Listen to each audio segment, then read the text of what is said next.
The chimneys of industrial England rose like blackened fingers against a sky already heavy with soot. Coal had transformed the cities into engines of commerce, but with children small, thin, and desperate, who carried out the dirtiest of work. You might imagine a childhood spent in play. Yet for many, the narrow spaces of chimneys became their world. Picture it. A boy no older than 6, shoulders hunched, face already streaked with soot, a bundle of rags wrapped around his knees, and elbows to prevent raw skin from tearing. He was called an apprentice sweep. The word apprentice suggests a trade with skills to learn, but in reality it meant one thing: a body small enough to crawl where grown men could not. The job was as simple as it was brutal. Fires burned daily in kitchens and parlors, and chimneys clogged with soot quickly became hazards. If not cleared, they could choke a room with smoke or ignite into roaring fires that devoured entire homes. And so, families hired master sweeps, who in turn sent their smallest apprentices into flues. The child would climb, inch by inch, pressing back against the sooty brick walls, scraping with brush or bare hands, the air thick and unbreathable. The danger was constant. Chimneys were not straight passages, but winding, twisting mazes, often narrowing so tightly that even a child could barely squeeze through. Some flues ended abruptly in sharp bends, and many boys became trapped. It was not uncommon for a sweep to suffocate in the dark, his cries muffled by soot until silence settled. If his body was pulled out, it was usually blackened, unrecognizable, and soon replaced by another poor child. Apprentice sweeps came from the most desperate corners of society. Orphans, abandoned children, or the unwanted sons of destitute parents were often sold or given to master sweeps. The law allowed such contracts, and though it promised food and lodging, what awaited the children was near servitude. The mornings began before dawn. The boys were roused from straw mats in the corners of their master's home, given little more than stale bread, and marched off to work. Sometimes they were encouraged, if that is the right word, with threats or even pricks from pins. A stubborn child, refusing to climb, might have a small fire lit beneath the flue until the heat forced him upward. This practice was so common it earned a chilling nickname: smoking the boys out. Health consequences piled up quickly. The soot irritated lungs, leaving coughs that never healed. The skin blackened, cracked, and scarred. Knees and elbows became raw, sometimes down to exposed flesh. Worst of all was chimney sweeps cancer, the first industrially recognized form of cancer, attacking the scrotums of boys exposed to soot day after day. Many did not live long enough to see adulthood. And yet, the trade persisted. Families depended on clean chimneys for safety, and for master sweeps, there was profit in cheap labor. The boys were expendable, faceless, nameless, and easily replaced. When you think about the Industrial Revolution, you may recall grand machines, railways, and factories humming with energy. But beneath that progress, children crawled through darkness, unseen and unsung. Their world was measured not in years of youth, but in feet of sooty flues climbed before their bodies gave out. As you listen, imagine yourself pressed into that narrow shaft. The air is close. Each breath brings soot into your mouth. Your knees scrape brick as you wriggle upward. Somewhere below, a master calls for you to hurry. Somewhere above, there is only blackness. And so the question lingers: how did society come to accept children, so small and fragile, being sent into the very bones of its buildings? The life of a climbing boy was not only dangerous when inside the chimney, it was equally bleak when outside of it. To understand the world these children lived in, you need to follow them through a day, not the day of a noble or a factory magnate, but the monotonous cycle of an apprentice sweep in 18th and 19th century England. The day began long before the sun could warm the rooftops. Children were often shaken awake while the city was still in darkness. They slept in corners of their master's house, sometimes in cellars, sometimes in tiny attics, lying on straw or bare boards. Many owned nothing more than the soot-covered rags they wore to work. Breakfast was rarely more than stale bread, sometimes dipped in milk or broth if they were fortunate. The master had little incentive to feed them well. After all, hunger made a child smaller, and smaller children were more useful. By first light, the boys were already on the streets, tools slung over shoulders, brushes bound with twigs, scraping irons, cloths, and sometimes only bare hands. In some district of London, their thin figures became a familiar part of the morning landscape. Children shuffling toward the houses of the wealthy, ready to vanish into chimneys before the first fires of the day were lit. The act itself was slow, dirty, and punishing. Climbing boys moved on elbows and knees, pressing backs against one wall, while feet pushed against another, inching upward. In narrow flues, movement was a struggle against panic. Suffocation came quickly if a boy became stuck. When soot fell loose, it filled their throats and eyes, and coughing fits made it harder to climb. A master waiting below might shout, curse, or even strike the chimney with a rod to urge them upward. If a boy froze, the encouragement could be crueler. A fire lit at the base, smoke filling the shaft, forcing the child to climb or choke. Once at the top, the boy would scrape and brush, pushing soot downward to be collected. Then came the dangerous descent, a slow slide that often left skin raw. By the time he emerged, covered head to toe in black, the child's eyes might be red and streaming, his lungs heavy with soot. But there was little time to rest. Another chimney awaited. When the jobs of the day were done, the boys did not return to a warm hearth. They often carried sacks of soot back to their master's home. Soot itself had value. It could be sold as fertilizer for fields, a grim irony that waste scraped from chimneys would one day feed crops. Back at the master's dwelling, children might eat a thin meal and collapse onto straw mats. There was little schooling, little play, and no protection. Their bodies carried the scars of their work. Knees and elbows scabbed, lungs wheezing, backs hunched from endless climbing. Sleep did not promise comfort. Even at rest, many children cough until dawn, their bodies never free from soot. The brutality of chimney sweeping did not go unnoticed. By the late 18th century, voices began to rise against the practice. In 1788, Parliament passed the first Chimney Sweepers Act. It declared that no child under the age of 8 should be bound as an apprentice. On paper, it seemed like progress. In reality, the law was ignored. Masters found ways to acquire children, claiming ages falsely or taking them unofficially. Enforcement was weak, and demand for small bodies remained strong. In 1834, another law attempted reform, raising the minimum age to 14 for apprentices. But again, the ink on the page meant little without inspectors or willpower to enforce it. The sight of soot-blackened children on London streets did not disappear. The turning point began not with politicians, but with public conscience. Writers, reformers, and even artists began to draw attention to the plight of chimney sweeps. William Blake, the poet, gave haunting voice to the children in his 1789 poem The Chimney Sweeper, describing their lost innocence with lines that lingered in readers' minds. Others wrote pamphlets and petitions, urging that the nation could not call itself civilized while children suffocated in chimneys. Religious reformers joined the cause, appealing to morality.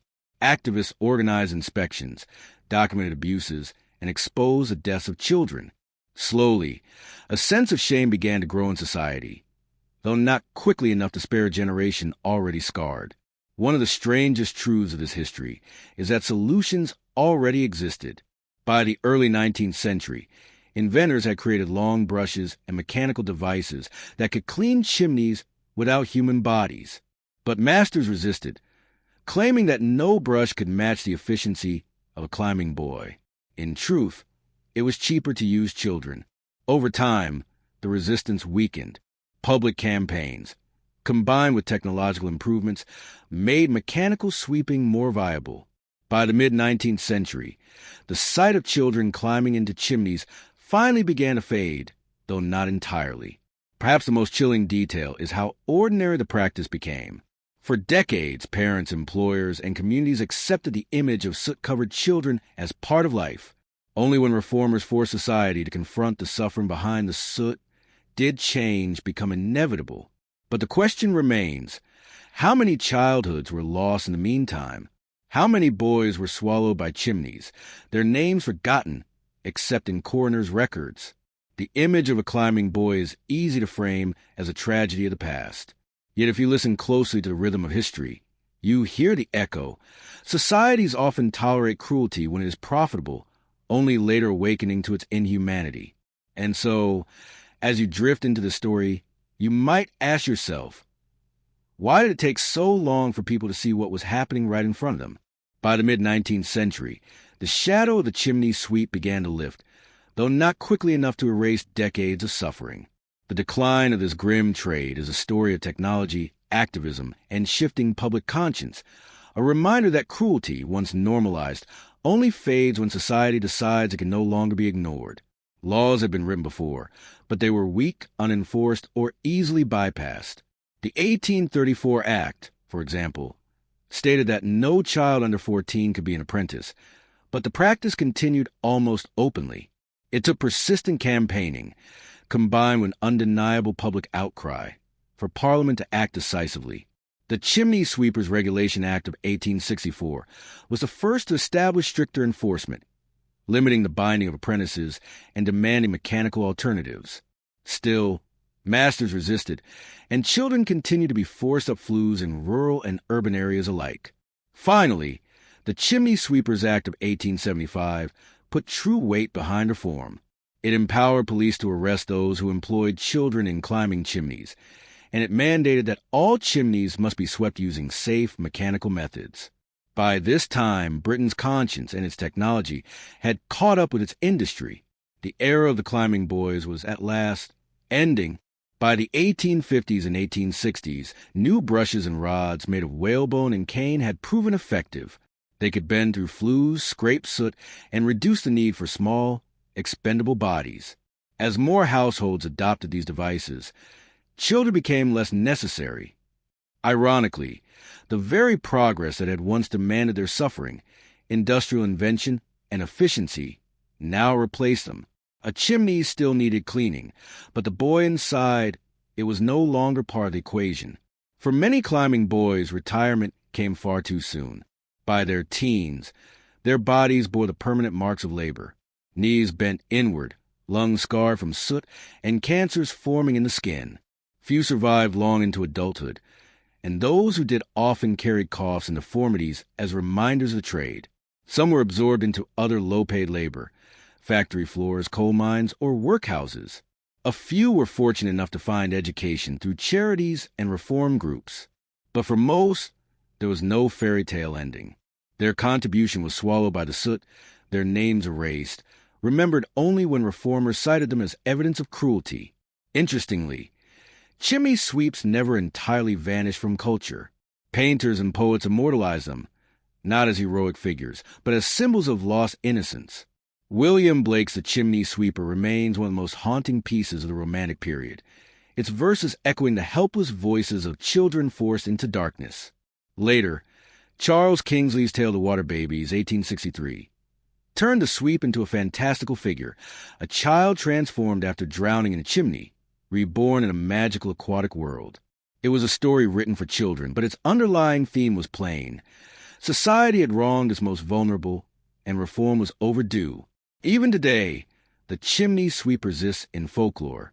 In parts of Europe, they are seen as symbols of good luck, appearing on New Year's cards or in wedding traditions. Few pause to remember that these cheerful figures were once real children, coughing and scraping in the blackened guts of houses. When you step back, the history of the chimney sweeps is not simply about one trade or one country. It is a mirror. It shows how progress and cruelty can exist side by side, and how easily society can look away when suffering serves convenience. The story forces a question. If children could once be sent into chimneys in full public view, what hidden labors exist today, unseen, accepted, and justified as necessary? The chimney sweeps of industrial England did not build railways or invent machines. Their contribution to history was not a monument or a battlefield victory. Instead, it was survival in the darkest corners of progress. They remind us that history is not only made by kings and generals, but also by the small hands pressed against brick walls, scraping soot in silence. So, as you drift further into the story, think of those children, forgotten in records, unnamed in ledgers, yet essential to the warmth of every fire lit in every home. Their lives may seem insignificant, their work boring, but without them, the chimneys would have choked, The fires would have raged, and the very engines of the Industrial Revolution might have faltered. And so the chapter closes with this quiet question. When future generations look back on us, will they see the same blindness we once carried toward the children in the chimneys? When you strike a match today, you see only a brief flame. In the 19th century, however, that small fire came at the cost of countless lives. Before electric light, the humble match was a necessity in every home, and the factories that produced them became symbols of progress. But behind that progress were the matchstick girls, young women and children who worked under conditions as toxic as the very sparks they created. The matches of Victorian Britain were not the safety matches we know now. Instead, they were tipped with white phosphorus, a chemical that burned brightly but carried a hidden horror. When exposed over time, phosphorus seeped into the bodies of workers, rotting flesh and bone. The condition became known as phossy jaw, a gruesome disease where the jawbone decayed, skin blistered, and infection spread until death was inevitable. Factories did little to protect their workers. Ventilation was poor, safety equipment non-existent, and wages meager. Girls as young as 12, sometimes younger, handled the phosphorus daily. Their hair and skin absorbed the chemical, and even their breath carried its faint glow. At night, it was said, their teeth could shine faintly in the dark. The most notorious of these factories was Bryant and May, based in East London. To walk into their workshop in the mid-1800s was to step into a world thick with chemical fumes. Hundreds of young women sat at long benches, dipping match splints into phosphorus paste, bundling them into boxes, and working at a relentless pace. The air was sharp, acrid, and suffocating. Many girls coughed constantly, spitting blood into rags, while overseers shouted to work faster. The hours stretched from early morning to late evening, often 6 days a week, for pay so low that it barely kept families fed. Meals were eaten with fingers still dusted in phosphorus. Bread, cheese, and tea carried the chemical straight into their mouths. It was no wonder that within months, teeth loosened, gums bled, and pain gnawed at their jaws. Why did this continue? Matches were cheap, and their demand was endless. Middle-class homes needed them to light stoves, lamps, and fireplaces. The wealthy wanted boxes always at hand. The working poor, too, relied on them daily. Every strike of a match carried with it a chain of invisible labor. Each flame was born from the fingers of a girl hunched at a bench, her life slowly shortened by the very substance that made the match burn. And yet, society turned away. Matches were convenient, and convenience often hides its price. Doctors began to notice the link between phosphorus and disease as early as the 1830s. Case reports described young women whose jaws crumbled away, leaving open wounds that smelled of decay. Yet even with medical knowledge, the practice continued. Employers denied responsibility, claiming the workers brought illness upon themselves. Governments hesitated to act, fearing the cost of regulation and the anger of factory owners. After all, profit spoke louder than the suffering of anonymous girls in East End workshops. For the matchstick girls themselves, survival was a daily calculation. A child might bring home a few pennies from her labor, enough to keep her family from starvation. Refusing the job meant hunger, even homelessness. And so, each day, hundreds filed into the phosphorus-laden air, faces pale, hair streaked with chemical dust, hands blistered. Each night, they filed out again, carrying home the slow poison within their bones. This was the rhythm of their lives: work, sickness, and silence. Only later would their voices break through, challenging the system that consumed them. And so the question lingers: how long can society strike its matches before it realizes a flame is burning its own people away? The matchstick girls of East London lived in silence for decades, but silence has its limits. By the 1880s, the suffering had become too obvious, the injustice too sharp to ignore. What began as quiet endurance turned into something louder, a strike that would echo far beyond the walls of Bryant and May's factory. The press had occasionally whispered of the horrors inside match factories, but for years the stories carried little weight. Industrial cruelty was not unusual in Victorian Britain. Children worked in mines, women labored in mills, and injuries were dismissed as part of the cost of progress. Yet phosphorus poisoning had a particular horror that captured attention. A girl with phossy jaw was unmistakable. Her breath carried a sickly, sweet odor, her face distorted by swelling, her teeth falling out as her jawbone disintegrated. Neighbors recoiled, families despaired, and doctors quietly admitted they could do little. By the mid-19th century, other European countries had begun to restrict or ban white phosphorus. Sweden, Denmark, and later France moved towards safer alternatives. But in Britain, factory owners resisted. Matches made with phosphorus were cheap, and cheap meant profit. The turning point came not from inside the factory, but from outside, in the figure of Annie Besant, a socialist writer and activist. In 1888, she published an article titled White Slavery in London, describing the exploitation of Bryant and May's workers in brutal detail. Besant accused the company of low wages, fines for trivial offenses, and dangerous exposure to phosphorus. Her words carried weight, stirring outrage among the public. The management at Bryant and May responded with fury, demanding that workers sign a statement denying her claims. But the girls refused. That refusal was a spark. Within days, hundreds of match girls walked out of the factory in protest. The strike was unprecedented. Most of the girls were teenagers, many barely literate. Yet they organized themselves with remarkable discipline. They marched through London streets, soot and phosphorus-stained, demanding fair wages and safer conditions. The public, moved by Besant's words and the sight of the girls themselves, rallied behind them. Newspapers reported the strike widely, framing it as a struggle between the powerless and the powerful. Donations poured in from sympathizers, enough to keep the strikers fed and housed. Their demands were simple but radical: an end to unfair fines deducted from wages, improvements in factory conditions, fair pay for their labor. Bryant and May initially dismissed the strike as a nuisance. They believed the girls would be forced back by hunger. But as days turned to weeks, the company began to feel the pressure. Production slowed, public opinion soured, and the name Bryant and May became synonymous with exploitation. The sight of hundreds of young women, some as young as 12, standing defiantly against one of London's industrial giants was too powerful to ignore. By August 1888, the company gave in. Concessions were made, fines were abolished, wages improved, and conditions slightly bettered. Though the strike did not end the use of white phosphorus, it proved something greater: that even the most marginalized workers could rise against injustice and win. It was one of the first successful strikes led by women in Britain, and it lit a path for future labor movements.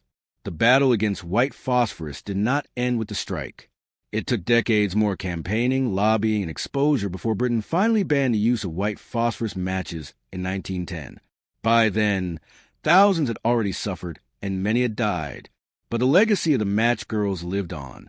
They had shown that strength did not always lie in wealth, education, or political power. Sometimes it lay in the collective voice of those society deemed weak and disposable. The strike of 1888 is often remembered as a moment of triumph, and rightly so. Yet behind it remained countless unnamed girls who never made it to protest.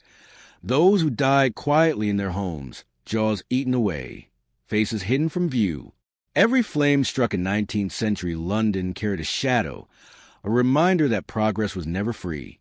And so the question lingers: if matches burned so brightly, why did it take society so long to see the darkness behind the flame? The strike of 1888 had shaken London, but it was only the beginning of a longer journey. The match girls had exposed the cruelty of the trade, yet the poison of white phosphorus lingered for decades, eating away at lives in the shadows. To understand the full story, you have to follow the slow arc of reform, how it took more than courage in the streets to finally end the glow of phosphorus.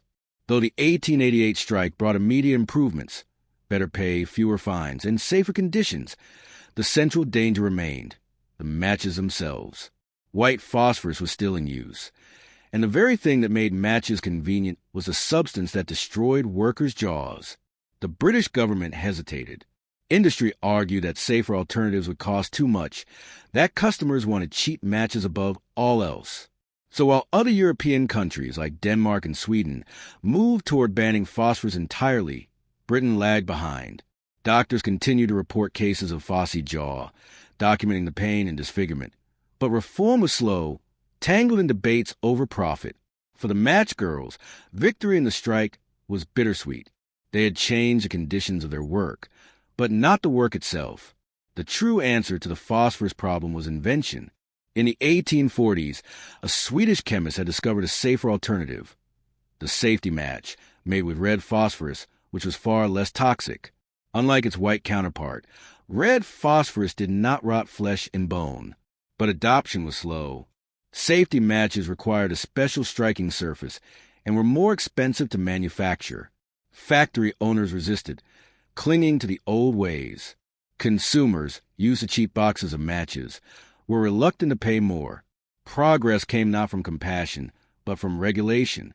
It took nearly half a century of campaigning for Britain to outlaw white phosphorus matches. The decisive moment came with the White Phosphorus Prohibition Act of 1910, which banned their manufacture and sale. By then, the evidence was undeniable, and international pressure mounted as more countries turned to safety matches. For the workers, it was too late to erase the suffering already endured. Generations of girls had lost teeth, jaws, and lives in pursuit of light. Yet the ban marked a turning point, a moment when industrial profit was, at last, forced to bend to human welfare. The strike of 1888 holds a special place in labor history. It was not just about wages or working hours. It was about dignity, health, and survival. The match girls, young, poor, and dismissed as powerless, had stood against one of Britain's industrial giants and won. Their defiance inspired others. Trade unions began to grow.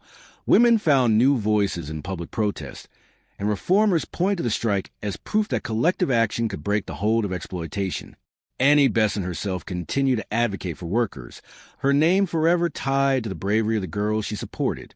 Even today, historians recognize the strike as a milestone, one of the first moments when women workers reshaped the course of labor rights. The image of the match girls remains haunting. By day, they sat in workshops filled with fumes, hands stained with phosphorus. By night, some carried a faint glow in their mouths, the eerie mark of the poison within. Their suffering brought light into homes across Britain, yet also lit a flame of protest that could not be extinguished. Their legacy is not only in the history of labor, but in the reminder that the cheapest conveniences often hide the highest human costs. When you strike a match today, the flame lasts only seconds. Yet each spark carries the memory of those who gave their health, their childhood, and sometimes their lives to create it. The match girls of London did not seek fame. They sought survival. But in rising against injustice, they gave history something brighter than phosphorus, a spark of resistance that continues to burn. And so this story ends with a quiet question. What hidden labors of our own age will future generations look back on, wondering why we tolerated the suffering so long? The River Thames in the 19th century was not the grand, polished waterway you might picture today. It was a working river, wide, brown, and foul, carrying the waste of a booming city. For the wealthy, it was a landmark of London's power. For the poor, it was a graveyard, a sewer, and, for some, a workplace. Among the lowest of these workers were the mudlarks, children and destitute adults who scavenged along the banks for scraps of survival. Imagine the Thames at low tide. The water receded, leaving behind a slimy expanse of mud, trash, and sewage. Barges unloaded goods, ships docked from distant colonies, and waste poured freely into the river. In this filth, the mudlark searched. They combed the banks for anything of value. Coal dropped from barges would wash ashore bits of rope, scraps of metal, even bones that could be sold to bone merchants for fertilizer or button-making. Nothing was too small. A rusty nail might bring a fraction of a penny. A lump of coal could heat a family's room for a night. Children, often barefoot and ragged, dug into mud with their hands, ignoring the stench and the risk. Cuts festered. Sewage seeped into wounds, and yet the search continued. The Thames was not only filthy, it was dangerous. The tide came in fast, and those too slow to scramble back to higher ground could be swallowed whole. Many never returned. Mudlarking was often the last resort for the poorest families. Orphans, abandoned children, and those cast out of workhouses found their way to the river's edge. Boys and girls as young as 6 waded through muck, trousers rolled, skirts soaked, their small figures bent low against the stink of decay. They were known to the city, yet invisible. Gentlemen walking across London Bridge could glance down and see them, specks in the mud below, but gave little thought. The children did not exist in the polished image of empire. They were part of the river, as discarded, as unclean, as unwanted. Yet for the mudlarks, it was survival. A day's work might bring enough coins to buy bread, or a few scraps of wood to sell. Some lived entirely off what they pulled from the filth. Their families depended on their small, muddy hands. To understand mudlarking, you must picture the state of the Thames itself. In the mid-1800s, the river became infamous for what Victorians called a great stink. Human waste, industrial runoff, animal carcasses, and refuse poured unchecked into the water. The stench was so unbearable that in the summer of 1858, Parliament itself was nearly abandoned, its curtains soaked in chloride of lime to mask the smell. This was the world in which mudlarks worked daily. To them, the filth was not a nuisance but a fact of life. To dig through the muck meant ignoring disease, rot, and death itself. Cholera outbreaks swept the city again and again, carried by the very waters the children waded through. Mudlarks occupied one of the lowest rungs of London society. Even among the poor, they were looked down upon. To be a mudlark was to be branded unclean, desperate, almost feral. Yet their existence spoke volumes about the realities of industrial Britain. This was the richest empire in the world, yet its children were scavenging in sewage for survival. The sight of a boy holding up a scrap of rope as treasure, or a girl pocketing a half-rotten piece of coal, was a quiet indictment of society that celebrated progress while ignoring its own filth. For the mudlarks, the Thames became more than a workplace. It was their school, their master, and their judge. They learned to read the tides better than clocks, to spot a glint of metal from yards away, to balance survival against danger. Their childhoods were measured not in play, but in the ebb and flow of the river. And so the question lingers, what does it say about society when its children must crawl through sewage to find scraps of life along the edges of its proudest river?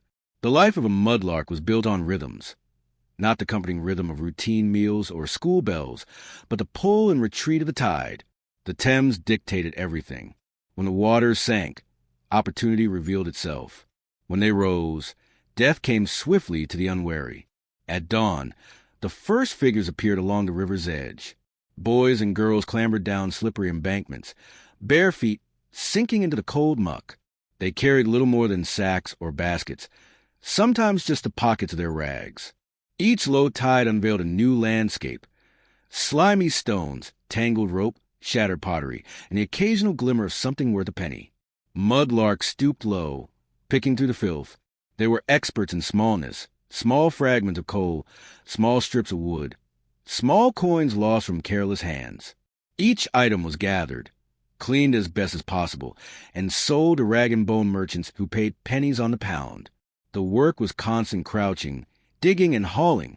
By midday, the air reeked of sewage, the mud thick with human and animal waste. But hunger drove them onward. To leave with nothing was to return home to an empty stomach. The Thames was no gentle teacher.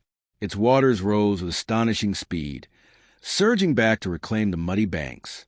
Many mudlarks learned to read the signs, a sudden stillness, a shifting current, a change in the cries of river birds.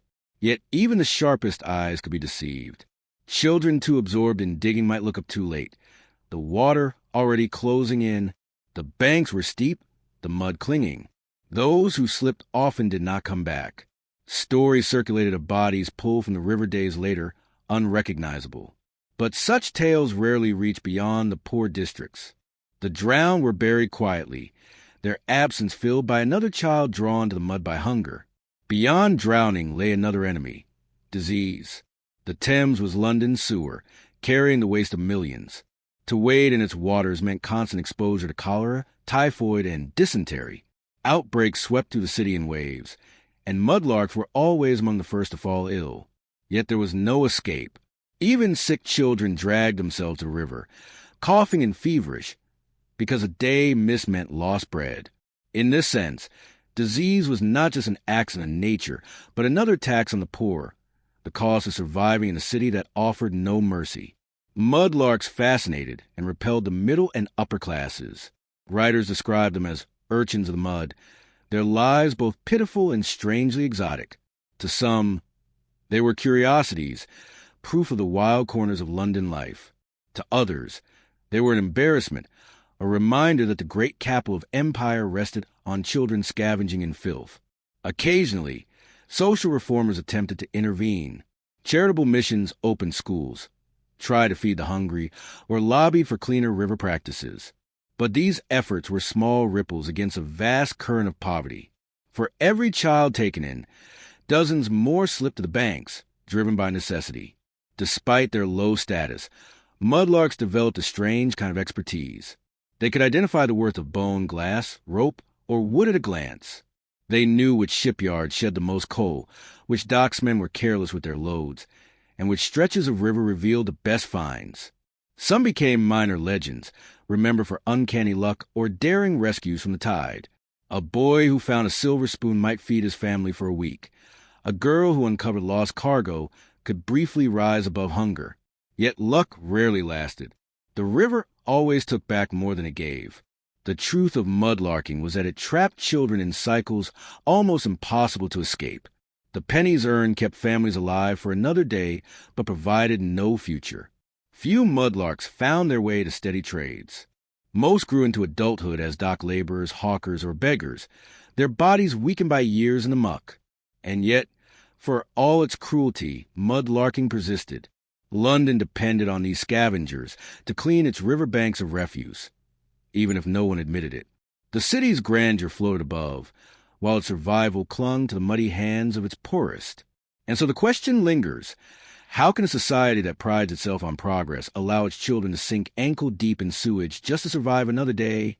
By the late 19th century, the mudlarks began to fade from the everyday life of London. Their existence had always been precarious, tied to hunger and desperation. But the city itself was changing.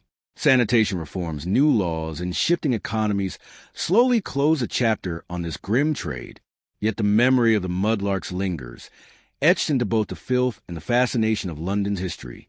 The Great Stink of 1858 forced Parliament to take drastic action. The smell of the Thames had grown so foul that lawmakers themselves could no longer endure it. Engineer Joseph Bazalgette was tasked with redesigning London's sewer system, building vast underground tunnels to divert waste away from a river. As sanitation improved, the banks of the Thames grew less profitable for scavengers. Less refuse washed up, fewer lost good surface, and the risks began to outweigh the rewards. Industrial labor, brutal as it was, offered steadier pay than crawling through sewage for pennies. By the early 20th century, the classic image of barefoot children digging through the mud had all but disappeared. Mudlarking as a profession was no longer viable. The river reclaimed its banks, and the mudlarks slipped into memory. For decades, mudlarks were remembered only in passing references, in reports on poverty, in novels depicting London's underworld, in sketches of ragged figures hunched against the tide. They were never celebrated, rarely named, and almost always dismissed as curiosities of the poor. Yet their role was undeniable. They cleaned what others would not touch. They salvaged what others had discarded, and they provided for families in ways that society refused to acknowledge. Their poverty was not of their making, but their survival was a testament to endurance. In an ironic twist of history, mudlarking has returned, not as a desperate trade, but as a hobby. In the 20th and 21st centuries, with laws regulating the Thames foreshore, enthusiasts began to scour its mud once more. Armed with permits and rubber boots, modern mudlarks search not for coal or bones, but for history itself. Today, fragments of pottery, Roman coins, medieval buckles, and Victorian clay pipes surface where once children searched for scraps to eat. Museums even preserve these finds, celebrating the archaeology of the river. What was once a desperate act of survival is now considered cultural discovery. The Thames flows differently now, cleaner, managed, even romanticized. But beneath its waters lies a memory that cannot be washed away. For centuries, it was the lifeline of the city, and for the mudlarks, it was both workplace and grave. Their story reminds us that history is not only found in palaces, parliaments, and monuments. It is also written in the mud, in the hands of children whose lives passed largely unnoticed, except when their bodies floated back to surface. The mudlarks were not inventors or rulers. They did not lead armies or craft laws. Yet their existence forces us to ask hard questions about progress. What does it mean to celebrate the wealth of an empire when its children scavenge for nails and sewage? What does it mean when survival itself depends on wading through filth? And perhaps most unsettling, how many of today's conveniences rest on unseen hands, working in conditions we prefer not to see, just as London once looked away from its mudlarks? Thus, the story of the mudlarks closes not with triumph, but with quiet reflection. They were children of the tide, their lives pulled between hunger and hope, erased by progress, yet carried still in the current of history. In the great houses of Britain, the clatter of teacups, the gleam of silverware, and the polish of marble floors depended on invisible hands. These hands belonged to servants, maids, cooks, butlers, and scullery workers who lived in the shadows of their employers. Among them, young women often worked for what was called pin money, a small supplemental income, so meager it was named for the trinkets it might buy. Yet in truth, pin money was never about pins. It was about survival, control, and the hidden economy that underpinned domestic service for centuries. The phrase itself comes from the 17th century, when pins were luxury items, imported and costly. Wives of wealthy men were sometimes granted a small allowance called pin money, meant to cover personal expenses outside household accounts. By the 18th and 19th centuries, the term shifted downward, becoming shorthand for the tiny sums paid to servants, particularly young women, for endless hours of labor. To the wealthy, it was trivial. To the poor, it meant bread, coal, or a second-hand dress to last another year. The irony of the phrase was sharp. While employers thought of it as pocket change, workers lived and died by those pennies. In large estates and even modest townhouses, servants lived in cramped quarters, often windowless attics or damp basements. They rose before their masters, lit fires, fetched water, cleaned grates, scrubbed floors, and prepared meals. Work began before dawn and ended only after their employers retired for the night. Servants' lives are defined by invisibility. A maid might enter a parlor to tidy the hearth, yet was expected to pass like a shadow, silent and unnoticed. To be seen too much was to risk reprimand. To be invisible was to succeed. And for this, they received pin money. The servant world was its own rigid society. At the top were butlers and housekeepers, who held authority and some respect. Below them came cooks, nurses, and skilled workers. At the very bottom were scullery maids, laundry girls, and errand children, those who bore the heaviest burdens for the smallest wages. Young women entering service often started here.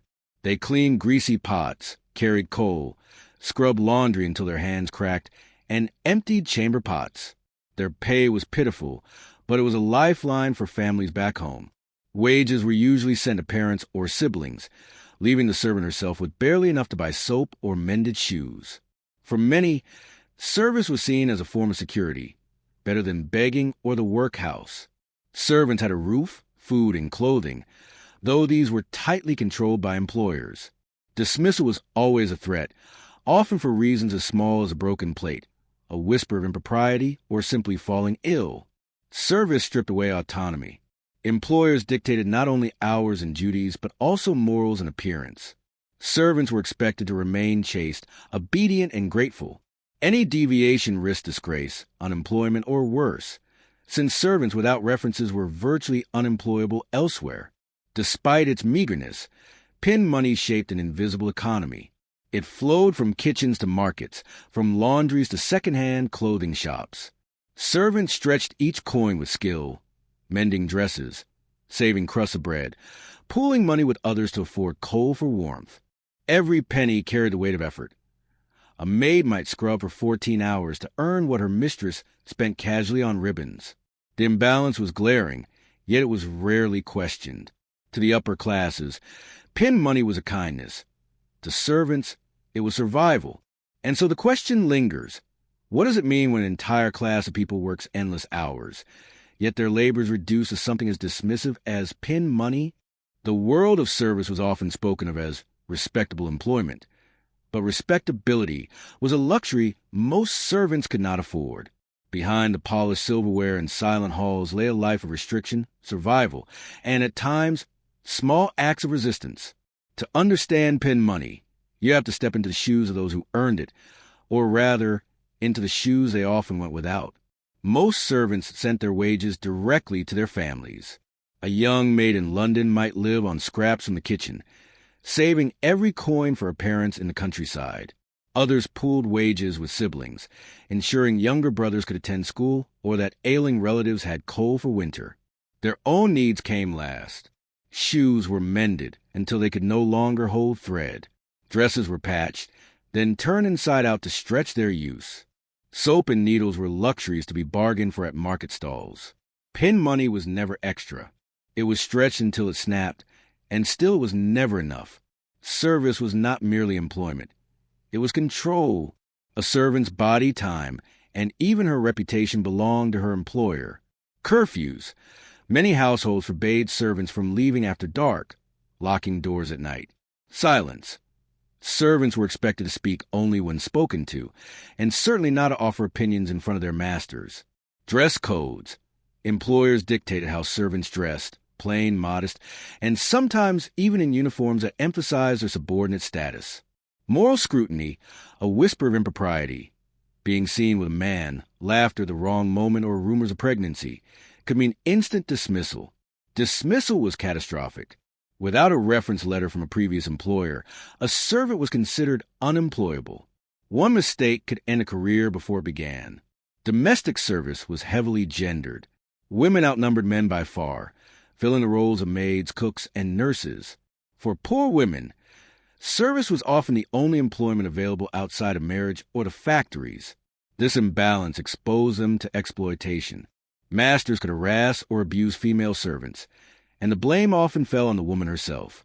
If she became pregnant, she was almost always dismissed, her reputation ruined. There were no protections, no recourse, only silence. Yet even in this tightly controlled world, servants found ways to resist. Saving scraps. Kitchen maids pocketed bits of food, saving them for their families or for themselves. Time theft. A few minutes stolen for gossip in the scullery or a secret meeting with a fellow servant offered small reliefs. Underground markets. Servants sometimes sold leftover wax, cloth scraps, or discarded goods to street hawkers. This invisible trade supplemented pin money and gave them a shred of independence. Collective solidarity. In some towns, servants met at church or markets, sharing grievances, advice, and occasionally banding together against abusive employers. These were not rebellions that made history books, but they mattered to the individuals who lived them. In quiet ways, they carved out slivers of dignity in a world that denied them agency. Employers often framed themselves as benefactors. They claimed to provide shelter, meals, and pin money, a charitable arrangement for the lower classes. But the double standard was glaring. While servants were scrutinized for every penny they spent, mistresses spent lavishly on ribbons, fans, and silks. The contrast was visible in the very act of shopping. A maid might hand over her tiny wage for soap, while accompanying her mistress to a shop where gowns worth months of wages were bought without hesitation. The same coin, spent in two different hands, revealed the chasm of class. Over time, the restrictions and exhaustion wore heavily. Servants often aged prematurely, their bodies bent from labor, their health broken by poor diet and long hours. Few had savings. Fewer still had independence. Pin money was both lifeline and leash, enough to keep them tied to the household, never enough to buy freedom. And so the question lingers, when survival depends on scraps, how long can dignity endure before it wears as thin as the soles of servant shoes? The story of pin money is not about coins alone.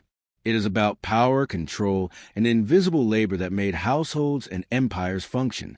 To follow the thread of the small wage is to uncover the larger truth, that the wealth and comfort of one class rested on exhaustion and invisibility of another. By the late 19th and early 20th centuries, domestic service began to shift. Factories and shops opened new avenues of employment, drawing young women away from kitchens and sculleries. Wages in industry, though still meager, could be higher and offer more freedom than living under a mistress's roof. This labor shortage forced employers to change. Servants were harder to replace, and some households had to improve conditions or raise wages. The old dominance of masters over servants began to weaken. Yet in many great houses, the old system lingered well into the 20th century, until wars, social reform and technology, gas lighting, plumbing, and later electricity, reduced the need for armies of servants. What once required dozens of hands could eventually be done by a single worker. Even as service declined, the phrase pin money survived as a cultural echo. It became shorthand for trivial sums, especially those given to women, reflecting centuries of dismissing female labor as secondary or supplemental. But for those who lived it, pin money was never trivial. It was sweat, bruised hands, sleepless nights, and the quiet humiliation of dependence. It symbolized a system where labor was acknowledged only in the smallest of terms, where survival itself was reduced to an allowance meant for trinkets. Behind every glittering ballroom, every polished dining table, and every afternoon tea was an army of underpaid servants. Their pin money paid for coal that heated their homes, for bread that kept their siblings alive, for medicine that extended a parent's life. And yet, history rarely names them. They appear only in footnotes or in census records, identified by occupation. Maid of all work, scullery maid, laundress. Their contributions were erased, absorbed into the grandeur of the households they maintained. But without them, the upper classes could not have lived as they did. Their leisure, fashion, and refinement were built on the unrefined labor of those below the stairs. The story of pin money forces us to see wealth not only in what is displayed, but in what is hidden. Behind fortunes lie quiet economies, of servants stretching coins, of daughters sending wages home, of invisible hands polishing the world so that others might shine. Pin money may sound like a trifle, but it carried the weight of survival. It was not a kindness, but a tether. It bound generations of servants to households that claimed their time, their bodies, and their dignity. And so, this story ends with a question.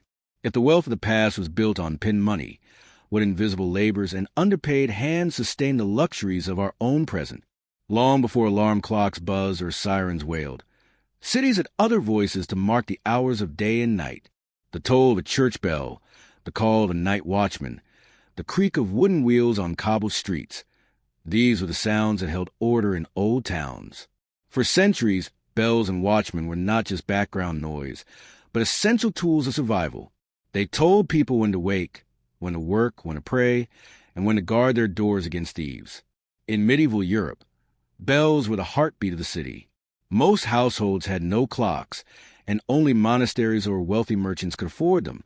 Instead, bells told the hours, summoning workers to fields, traders to markets, and parishioners to prayer. A single peal could signal dawn, calling bakers to light their ovens. A solemn toll at evening warned of curfews, when streets would be cleared and doors locked. Bells were not simply sounds. They were commands shaping the rhythm of urban life. In some towns, bells even regulated labor. In textile cities, a morning bell began the workday and an evening bell ended it. To disobey the bell was to risk fines or punishment. Time itself belonged not to the individual, but to the tower. Behind each peal stood the bell ringers, often working in cramped towers above the town. The labor was grueling. Church bells were massive, weighing hundreds or even thousands of pounds. To set one in motion required strength, coordination, and often a whole team of men hauling ropes. Bell ringers were part artisans, part laborers. Their pay was small, their work dangerous. Hands blistered, shoulders strained, and accidents frequent when ropes snapped or bells swung uncontrollably. Yet their work carried honor. The sound of their bells marked weddings, funerals, warnings of fire, and victories in war. For many, the bell ringer was as essential to civic life as the mayor or magistrate. Without them, the town was silent, its people unmoored from the hours. When the bells fell silent, another figure kept order, the night watchman. Before police forces existed, these men patrolled the streets after dark, carrying lanterns and staves. Their task was simple but vital: to ward off thieves, call out the hours, and keep an eye out for fire. Every hour, the watchman would shout a cry, something like, "Past 1 o'clock, and a fair night." These calls reassured citizens that someone was awake, someone was watching. For those lying in bed, the cry was both a lullaby and a reminder of danger. But the watchmen were not always respected. Many were old, infirm, or hired cheaply, earning mockery from townsfolk. Satirical poems called them sleepy, half-blind, or drunk. Still, their presence mattered. Without them, the night was left to silence and shadows. To live in a pre-industrial town was to live inside a constant soundscape. Bells tolled, watchmen cried, dogs barked, carts rattled, and voices echoed through narrow streets. Silence was rare, and when it came, such as during plague years, when bells tolled endlessly for dead, it was terrifying. Sound was more than noise. It was authority. It carried messages, commanded obedience, and reminded citizens that time and order belonged to the community, not the individual. And so the question lingers. What happens to society when the rhythm of its life depends not on private clocks, but on the shared sounds of bells and voices in the night? The bell was more than a marker of time. It was also the city's alarm system, its loudest voice in moments of danger. When fire broke out, when plague spread, or when enemies threatened, the bell's toll cut to the air, summoning both fear and action. Alongside it, the night watchman stood as a human signal, a lone figure walking streets thick with shadow, entrusted with guarding lives while most citizens slept. In an age when houses were built of timber, thatched roofs, and open hearths, fire was a constant menace. A single candle overturned, a spark from a hearth, or a careless cook could set whole streets ablaze. The Great Fire of London in 1666 was a most infamous example, but smaller fires erupted constantly in cities across Europe. The bell was the first line of defense. Its frantic toll shattered the night, sending neighbors rushing into streets with buckets, hooks, or axes. Towns often organized bucket brigades, where citizens lined up to pass water hand to hand. Without bells, fires spread unnoticed until they consumed everything. In some towns, different rings carried different meanings. One pattern for fire, another for invasion, another for a call to assemble. In this way, the bell became a kind of language, understood by all, no matter their literacy. The night watchman was often the one to raise the first alarm, lantern in hand. He patrolled alleyways and courts, sniffing for smoke or listening for unusual sounds. If he spotted flames, he shouted, banged his staff against doors, and called for the bell ringer to sound a fire alarm. Their tools were simple: rattles made of wood to amplify sound, horns to blow warnings, and their own voices to summon help. Speed mattered most. A fire spotted at midnight could be contained. A fire noticed at dawn might devour a neighborhood. Beyond fire, the watchman was expected to keep order. In practice, this was harder. Cities were dark, streets unlit except by moonlight or the occasional lantern. Thieves, pickpockets, and gangs prowled, targeting drunkards or lone travelers. Watchmen were poorly paid, often drawn from the ranks of the elderly, the infirm, or those unable to find other work. Armed with little more than a staff, they were expected to face criminals who might carry knives. Unsurprisingly, many watchmen avoided direct confrontation. Instead, they relied on noise, rattles, shouts, and bell calls to scare off wrongdoers or summon neighbors. This reluctance earned them ridicule. Satirical ballads joked of watchmen asleep in doorways, snoring while thieves carried goods past them. But even mocked, their presence was better than silence. A city without watchmen was a city where danger had free reign. One of the watchman's most distinctive duties was the hourly cry. At each mark of the night, he announced the time, past 12 o'clock, and all's well. These cries echoed through empty streets, comforting some, irritating others. For the poor lying awake in drafty garrets, the cry was a reminder of the endless hours of darkness. For the wealthy, it was reassurance that someone was awake to guard their rest. The words, all's well, carried more than information. They were a promise, fragile but necessary, that the city had not yet burned, that thieves had not yet struck, that the night still belonged to order. The bell was also tied to mortality. In plague years, its toll marked not just hours but deaths. The death knell rang for the newly departed, its slow rhythm carrying across neighborhoods. During outbreaks, the sound became constant, until silence itself felt strange. To live in an old city was to live accompanied by bells, for time, for fire, for death, for prayer. Their sound carried authority, in a way no printed proclamation could. They belonged to everyone, and everyone obeyed them. Both bells and watchmen embodied the principle of communal vigilance. In an era before sirens, telephones, or police forces, these sounds and figures were all that stood between order and chaos. And yet, their very imperfection made them fragile. A bell might not ring in time, a watchman might be asleep, a fire might spread too fast. Cities depended on them, but also knew how easily they could fail. And so the question lingers, how secure can society be when its safety depends on the voices of tired men in the dark and the tolling of iron high above? The soundscape of the old city did not last forever. By the 18th and 19th centuries, bells still tolled and watchmen still called. But their dominance was slipping. Technology, reform, and modernization began to replace these human and communal rhythms with something more precise, more centralized, and in some ways more silent.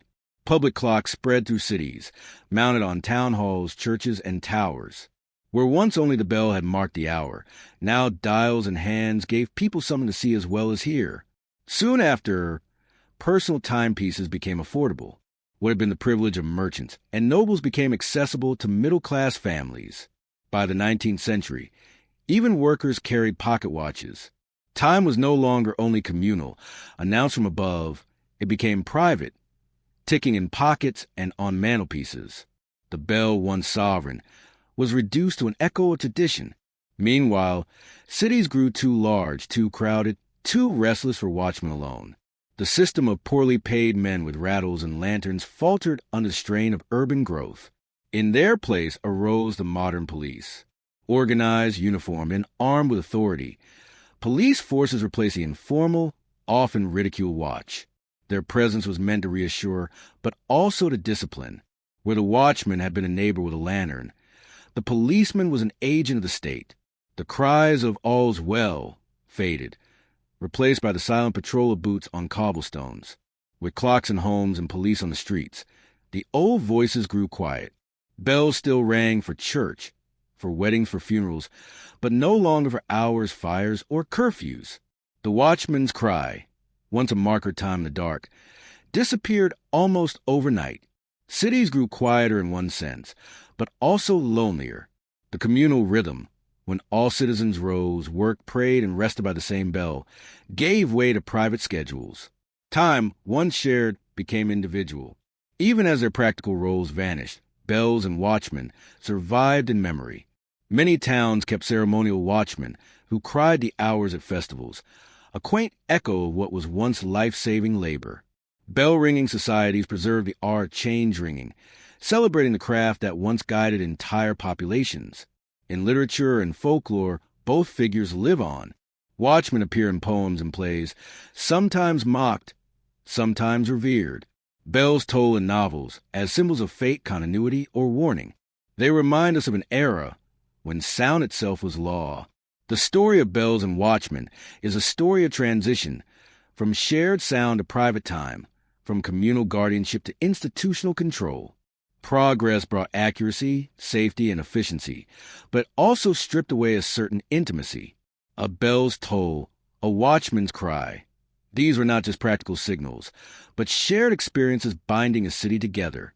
Today, alarms blare from phones, police patrol in cars, and bells toll mostly for tradition. But if you listen carefully in older towns, you may still hear a faint echo, iron striking the air, or a voice in a festival crying the hours.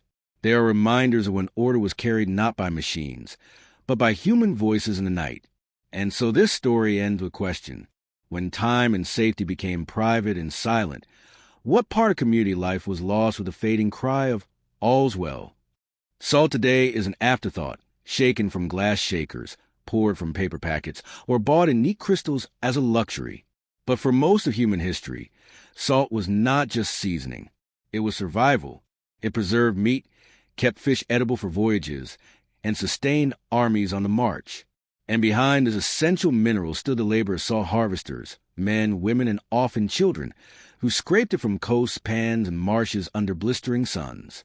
Their work was as boring as it was backbreaking, a rhythm of tide, shovel, and sweat that fed empires. To understand salt harvesting in forgotten shores, you must first see salt as people once did, as white gold, A block of salt could buy livestock. In some regions, salt was used as currency. Armies depended on salted rations. Cities grew where salt could be traded. Rome's very word salary comes from salarium, the allowance given to soldiers to buy salt. This value placed enormous pressure on those who harvested it. Their labor was invisible, their reward meager, but without them, kings, merchants, and generals could not feast or fight. In many coastal towns of Europe, Asia, and Africa, the method was simple yet grueling. See, water was trapped in shallow pans or pools.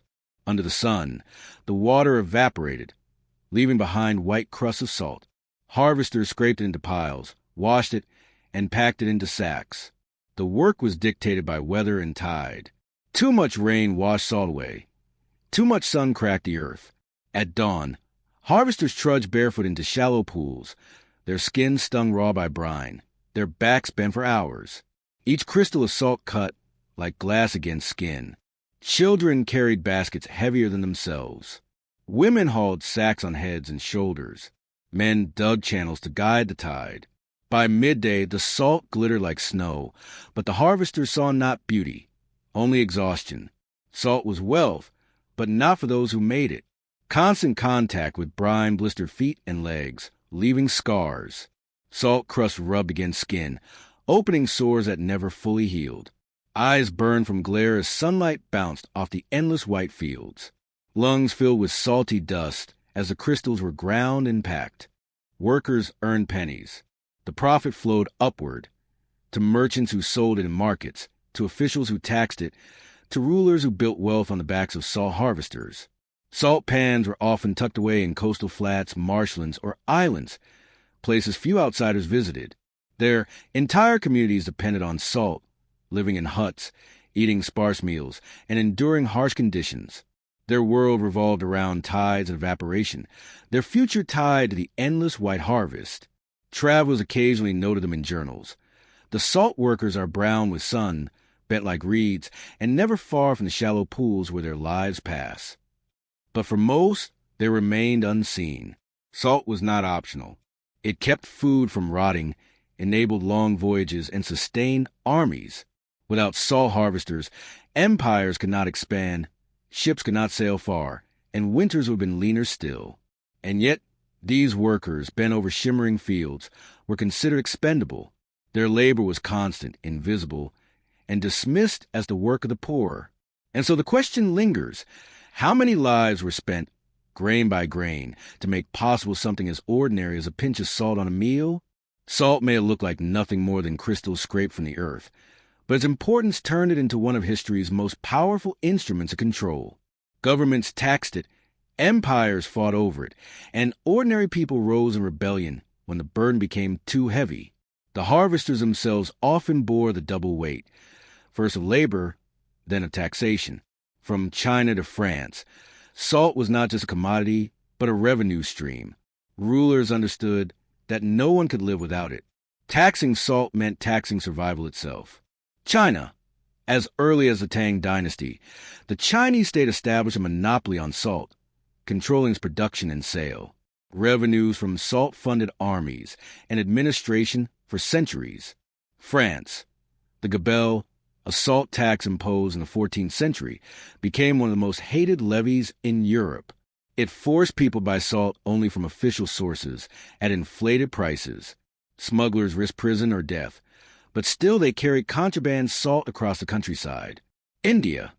Under British colonial rule, salt taxes squeezed millions, making the poor pay dearly for the simplest seasoning. Even Gandhi, centuries later, would turn salt into a symbol of defiance. Everywhere salt was taxed, the pattern repeated. Rulers grew rich, harvesters stayed poor, and ordinary people shouldered the burden. For those who scraped the salt from pans and marshes, taxation added insult to injury. Not only did they endure harsh labor, they were often forbidden to use the salt freely. Officials claimed ownership of what came from their own hands. In some regions, harvesters could be punished for taking even a pinch of salt home without paying tax. Families who lived on the edge of salt fields often survived in hunger, their labor enriching merchants and states while leaving their own tables bare. Throughout history, Salt taxes sparked unrest. In France, hatred of the gabelle helped fuel the French Revolution. Peasants and smugglers alike saw salt not only as necessity, but as injustice. When revolutionaries stormed the Bastille in 1789, they carried with them years of resentment over unfair levies, salt among them. In China, salt smuggling became a way of life for centuries. Bands of smugglers operated along coasts and rivers, clashing with officials. In India, the salt tax under British rule became a symbol of colonial oppression. In 1930, Gandhi's Salt March, a 240-mile trek to the sea, was a deliberate act of defiance, gathering salt from the shore in protest of the empire's grip on a basic necessity. Salt rebellion was not about luxury, but about dignity. To be told one could not freely harvest or buy what the sea itself offered was an insult too sharp to endure forever. While rebellions raged, harvesters rarely became heroes. Their role was too ordinary, too boring for chronicles of kings. And yet, without them, there was nothing to tax, nothing to smuggle, nothing to march for. They were the invisible soldiers of the salt economy, their bent backs forming the foundation of empire. A peasant in France, scraping brine in a pan, a family in India, trudging through marshes with baskets, a laborer in China, working fields owned by the state. All performed the same exhausting ritual. All fed the coffers of rulers. The power of salt was not just economic, but psychological. By controlling salt, rulers controlled daily life. Bread could be baked without butter. Meat could be eaten without spices, but no one could survive long without salt. To tax it was to remind every citizen of their dependence on authority. Each grain sprinkled on a meal was a quiet acknowledgement of power. And yet, in the records of rebellions, the voices of the harvesters are faint. They did not lead marches or storm fortresses. Their lives were too bound to labor, too consumed by survival. Their rebellion was quieter, carrying away a handful of salt against the law, feeding their children from the piles they had been told belonged to kings. And so the question lingers, how can something as small as a grain of salt hold the weight of empires, rebellions, and survival itself? Salt has never lost its importance. But the way we obtain it has changed so dramatically that the labor of the old harvesters has faded almost entirely from memory. Where once men, women, and children bent under the sun to scrape shimmering crystals from pans, today machines, industrial plants, and global trade supply salt in endless abundance. The harvesters are gone, but their legacy lingers quietly in our languages, our traditions, and in the foundations of history itself. By the late 19th and early 20th centuries, industrialization transformed salt production. Steam power, mechanized pumps, and vast evaporation plants replaced the backs of workers. Where once dozens of hands were needed to scrape and haul, machines churn out tons of salt in a fraction of the time. Global trade also reduced the dependence on local salt fields. Ships carried salt across oceans, breaking the monopoly of coastal marshes. Communities that had lived for centuries on salt harvesting found their way of life vanishing almost overnight. Some fields persisted, often in regions too remote for machines, but the great age of manual harvesting was over. Though the workers faded, salt itself never disappeared from culture. Its value lingers in our very words. To be worth one salt still means to be valuable, a phrase rooted in the wages once paid to Roman soldiers. To salt away money is to store it like a precious commodity. In religion, salt became a symbol of purity and covenant, used in rituals across faiths. In folklore, spilling salt was unlucky, but throwing a pinch over the shoulder warded off evil. These echoes remind us that salt was never trivial.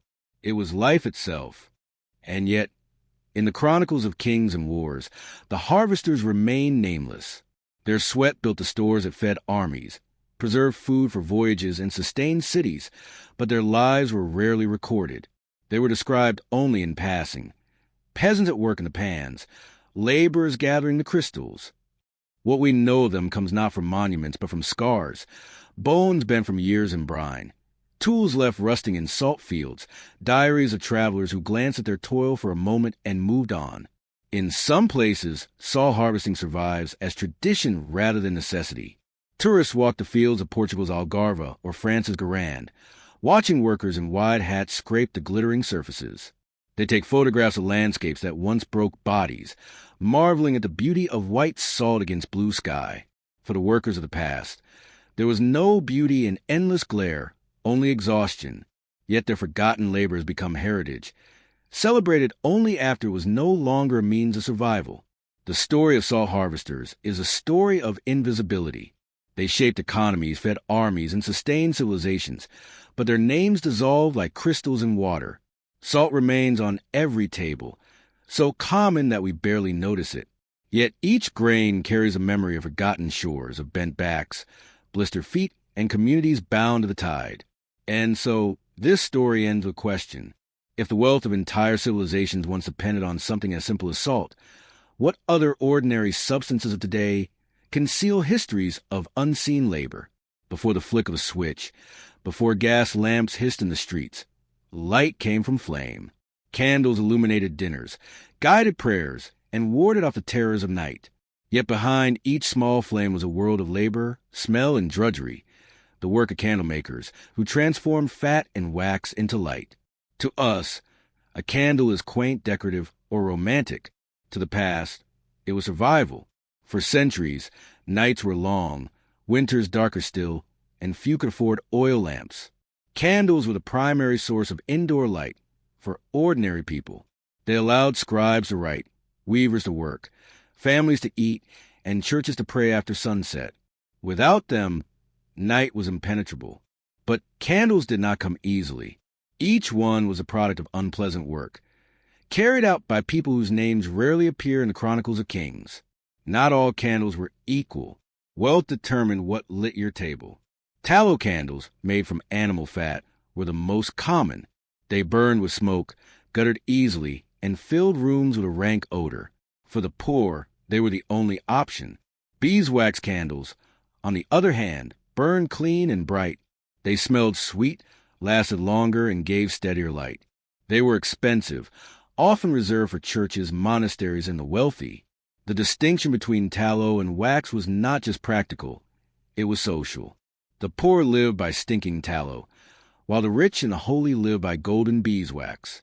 The candlemaker's work began with fat, beef, or mutton, often collected from butchers or kitchens.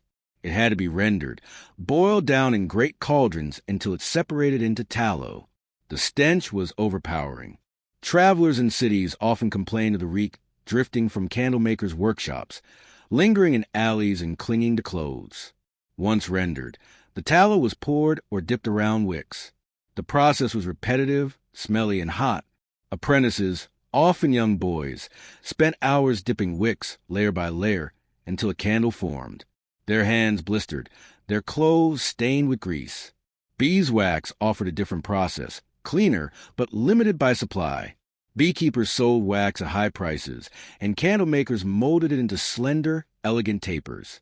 In cathedrals, whole choirs glowed with beeswax light, symbolizing purity and divine presence. For the wealthy, wax was both a practical and a spiritual luxury. But most homes never saw such brightness. In the cottages of the poor, smoky tallow stubs flickered, filling the air with the smell of slaughter. To live before electricity was to know the fragility of light. A candle was precious. Families rationed them carefully, snuffing them out early to save for another night. Children did homework by the faintest flame. Women sewed with eyes straining in dim glow, and men read aloud until wax or tallow burned too low. The candle marked not just hours, but possibilities. With light, work continued. Without it, the day ended. And so the question lingers. What does it mean that for centuries, the line between light and darkness rested on the labor of those who boiled fat and scraped wax? Candles were simple objects, yet their production and use revealed deep social divides and rigid structures of labor. Behind each flickering flame lay not only sweat and fat, but also rules, privileges, and unspoken hierarchies of light. In medieval and early modern Europe, candlemaking was organized under guilds, associations that regulated who could practice the craft, how candles were sold, and what materials could be used. Tallow chandlers' guilds oversaw the production of fat-based candles. They ensured a steady supply for common households, though quality was often poor. Wax chandlers' guilds, meanwhile, guarded the prestige of beeswax. Their members supplied churches and wealthy patrons, profiting from the demand for pure, smoke-free light. Guilds also controlled apprenticeships. Young boys, sometimes as young as 12, were bound to masters, spending years stirring vats of boiling fat, dipping wicks, and learning trade secrets. The guild system gave structure, but also cemented inequality. Tallow chandlers remained lowly, while wax chandlers gained honor. Candles were not just practical tools. They were symbols of wealth. In peasant cottages, a stub of tallow might be lit only at nightfall, and even then sparingly. Families often huddled around a single flame, shadows pressing close. Work ended when the candle did. In wealthy homes, multiple candles burned in silver holders, illuminating dinners, games, and music late into the night. Guests marveled at the abundance of light, a luxury as impressive as fine food. In churches and cathedrals, hundreds of beeswax candles blazed together, casting a glow that felt divine. Worshippers saw not just brightness, but holiness in the pure, steady flames. Light itself became a visible measure of status. To live in brightness was to be rich. To live in smoke and shadow was to be poor. For ordinary people, the candle governed the rhythm of life. Evenings were short. A tallow stub might last only an hour or two, forcing families to sleep early and rise with the sun. Children studied by faint light. Many memoirs recall the difficulty of reading or writing with a single flickering flame. Workshops extended hours. Craftsmen and seamstresses often worked into the night, their earnings barely covering the cost of the candles they burned. Markets for stubs. Even used candle ends had value. Beggars collected discarded stubs from churches and homes, reselling them in alleys for pennies. The candle was not merely light. It was time itself, measured in wax and wick. Tallow was a candle of the masses, but it came with misery. Workshops reeked of boiling fat. Workers endured burn from splashes, blisters from hot wicks, and clothing perpetually stained with grease.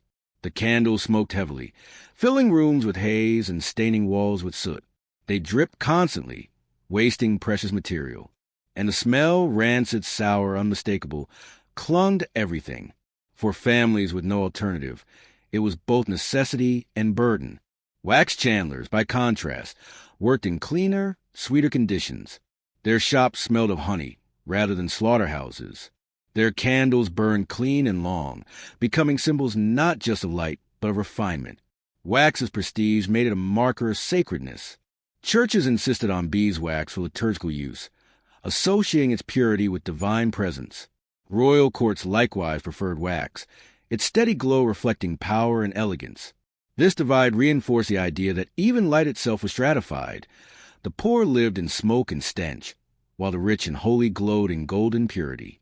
Governments, aware of candles' necessity, sometimes taxed them heavily. In France and England, duties on candles added to household burdens, making even tallow an expensive commodity for the poor. Smuggling candle materials became a quiet trade, with fat and wax moving secretly through markets. The state understood what people already knew. Whoever controlled light controlled life. And so the question lingers. What does it mean that even the ability to see after sunset once depended entirely on wealth, guilds, and the labor chandlers stirring cauldrons of fat? By the 19th century, the candle's long reign over human life began to fade. The humble stub that had once dictated the length of evenings, the labor of children, and the rhythm of prayer was slowly replaced by brighter, steadier sources of light. Candle makers, once essential, found their trade slipping into memory. And yet, the candle never disappeared. The first challenge to the candle came with gas lighting.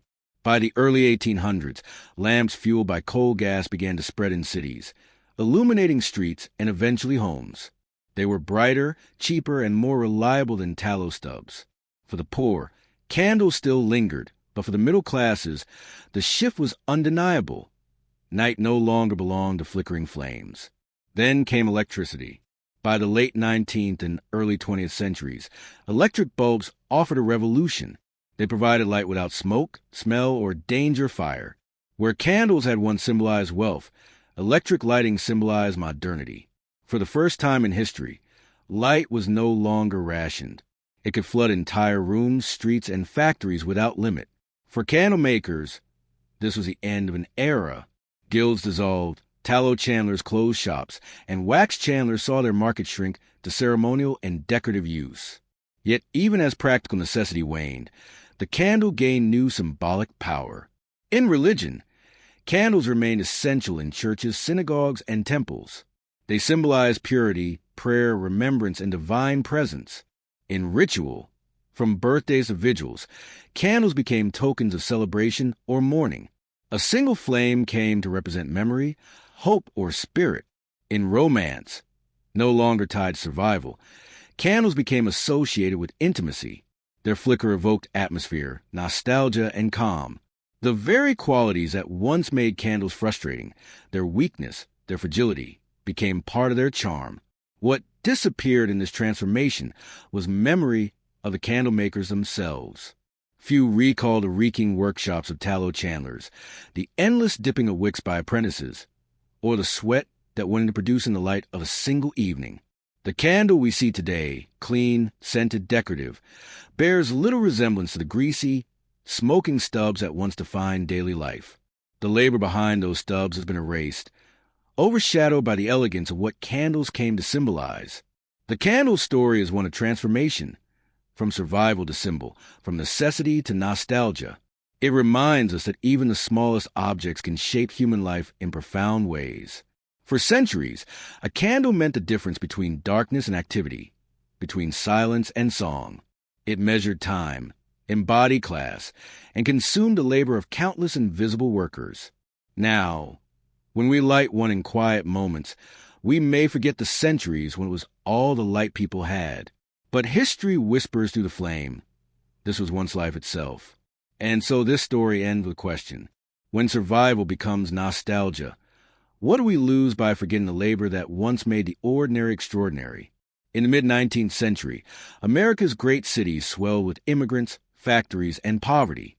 On the streets of New York, Boston, and Philadelphia, thousands of children roamed untended, orphans abandoned, or simply too poor to be kept by their families. They begged, stole, or slept in alleys, earning them names like street Arabs or gamins. For reformers, they were a moral crisis. For the children themselves, they were simply surviving. Out of this crisis came a strange solution: the orphan trains. Between the 1850s and the early 1900s, trains carried an estimated 200,000 children from eastern cities into the rural Midwest. The idea was simple in theory. If cities were drowning in poverty and the countryside needed labor, why not send children westward to new homes? But behind this plan lay stories of hope, loss, and countless forgotten lives. To understand the orphan trains, you must first see the children as they were in the cities. They were everywhere. Newspapers described them sleeping under stairwells, huddling in markets, fighting for scraps of food. Many were not true orphans. Some had one living parent, but poverty forced abandonment. Others were the children of immigrants who had died of disease, leaving no support. For reformers like Charles Loring Brace, founder of the Children's Aid Society, these children symbolized both tragedy and danger. He feared they would grow into criminals, thieves, or worse. His solution was not to care for them in the city, but to uproot them entirely. The process was startlingly simple. Children were gathered from streets, orphanages, or charitable institutions, sometimes with little warning or explanation. They were washed, given donated clothes, and marched to railway stations. There, they boarded trains bound for towns hundreds of miles away. On the journey, the children were told they would find new families. For some, it was a promise of hope. For others, it was bewildering and terrifying. Many had never left their neighborhoods. Now they were hurtling toward unknown places with strangers. When the trains arrived in towns across the Midwest, Ohio, Indiana, Illinois, Iowa, and beyond, the children were brought to local halls or churches. There, townsfolk gathered to inspect them. The process was often described as an adoption, but in practice, it resembled a marketplace. Farmers needed labor, families needed domestic help, and children were offered to fill those needs. A sturdy boy might be chosen to work the fields, a young girl to help in the kitchen. Babies were sometimes adopted outright, but older children were often valued primarily for their usefulness. Some were welcomed with kindness, folded into families that raised them as their own. Others were little more than indentured servants, working dawn to dusk for no pay but food and shelter. For the children, the journey meant not just relocation, but erasure. Many never saw their birth families again. Names were changed, identities lost. Siblings who boarded trains together were often separated forever. Reformers believed they were saving children from poverty. But for many, the cost was a lifetime of disconnection, from roots, from family, from memory itself. And so the question lingers. When society moves children like cargo in the name of charity, is it rescuing them or reshaping them for its own needs? The orphan trains promised rescue, but the reality depended entirely on chance. For each child stepping off a train into a rural town, the future could swing between warmth and exploitation. Some found homes of love and stability, while others discovered that their adoption was little more than a new form of labor. For children fortunate enough to land in welcoming families, the trains offered salvation. Farmers would mean adopted boys as sons, not just workers. Girls were treated as daughters, sent to school, and folded into households with affection. Letters written years later recall moment of joy. A boy learning to plow beside his new father, a girl receiving her first birthday cake. Siblings miraculously kept together in the same household. For these few, the train was a true deliverance, a chance to exchange hunger and danger in the city for warmth, food, and belonging. But such outcomes were not guaranteed. Many children were taken less for love than for labor. Rural America in the late 19th century was hungry for hands. A sturdy boy could plow fields, tend cattle, or chop wood. A girl could scrub floors, churn butter, or mind younger children. In such homes, the child was never called son or daughter. They were bound out, given a bed, meals, and perhaps schooling in winter, but expected to work dawn to dusk. Discipline could be harsh. Whippings, neglect, and isolation were common. For these children, the orphan train did not rescue them. It merely shifted their chains. Perhaps the cruelest feature of the system was the separation of families. Brothers and sisters often boarded trains together, clutching each other's hands as the wheels turned westward. Yet upon arrival, they were inspected and chosen individually. A strong boy might be taken by one family, his younger sister by another, miles away. Rarely were siblings kept together, and once separated, they almost never saw each other again. For children already stripped of parents, losing a sibling was another wound, one that never fully healed. In some communities, orphan-trained children were welcomed. In others, they were marked as outsiders. Called trained children or charity children, they bore the stigma of their origins. Some townsfolk saw them as dangerous, likely to become criminals. Others looked down on them as burdens brought in from distant cities. For children desperate to belong, the stigma cut deep. They were told they'd been saved, yet reminded constantly that they were different. Survivors of the orphan trains left behind a chorus of mixed testimonies. Some remembered kindness, stability, and gratitude. Others recalled loneliness, endless labor, and cruelty.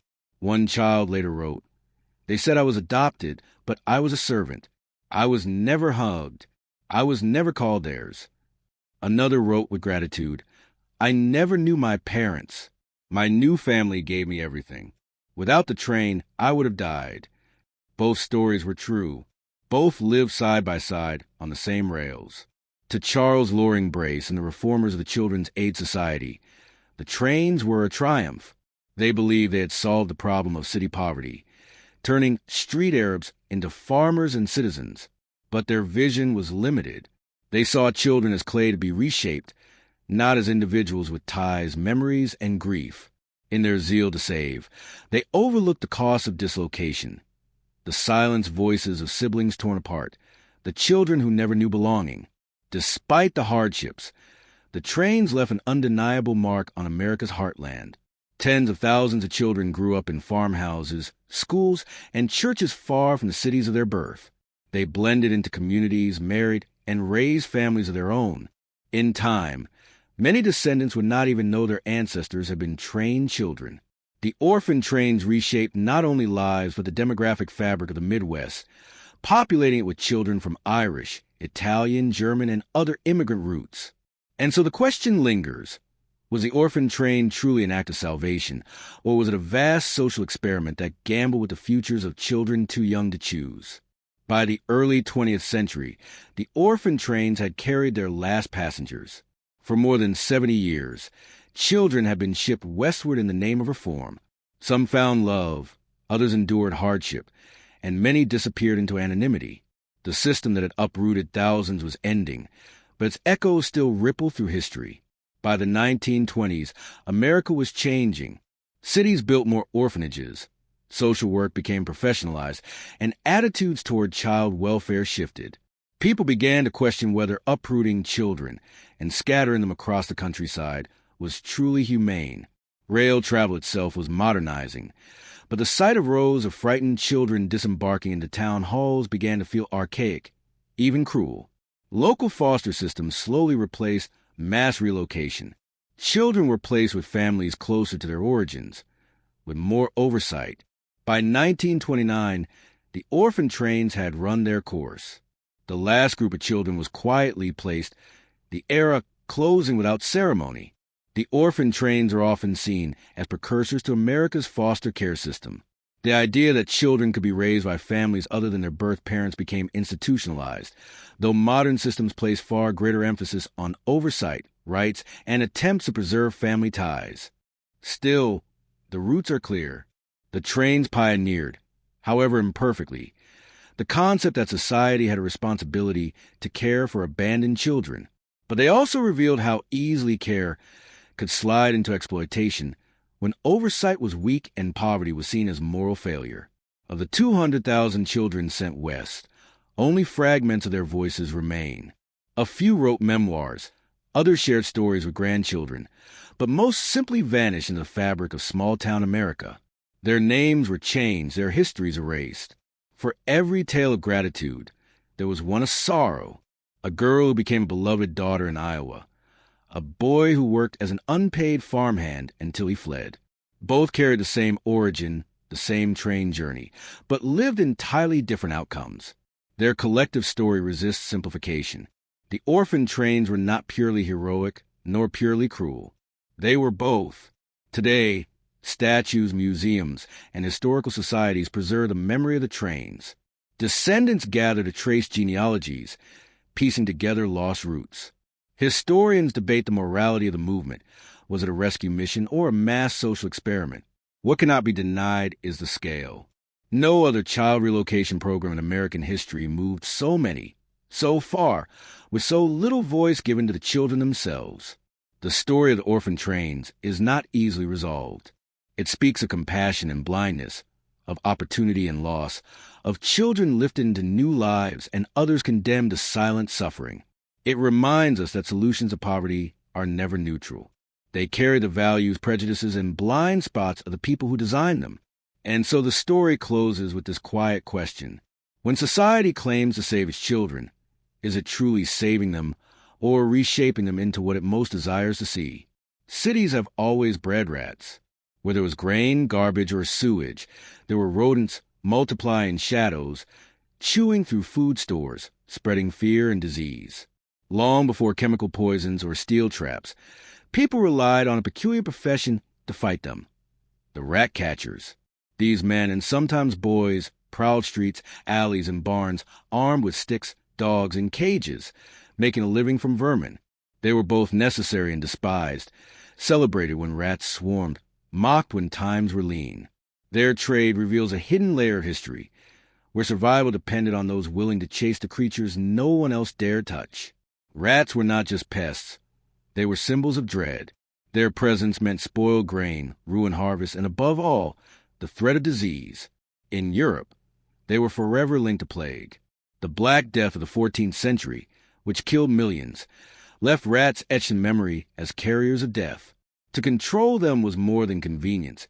It was a matter of survival. But catching rats was unpleasant, dangerous work. Few wanted the job. Those who took it often stood at the margins of society, tolerated only because they were useful. Rat catchers carried an arsenal both crude and ingenious. Ferrets were slipped into burrows to drive rats out into waiting nets. Dogs, especially terriers, were trained to pounce and kill. Sticks and clubs dispatched rats quickly once cornered.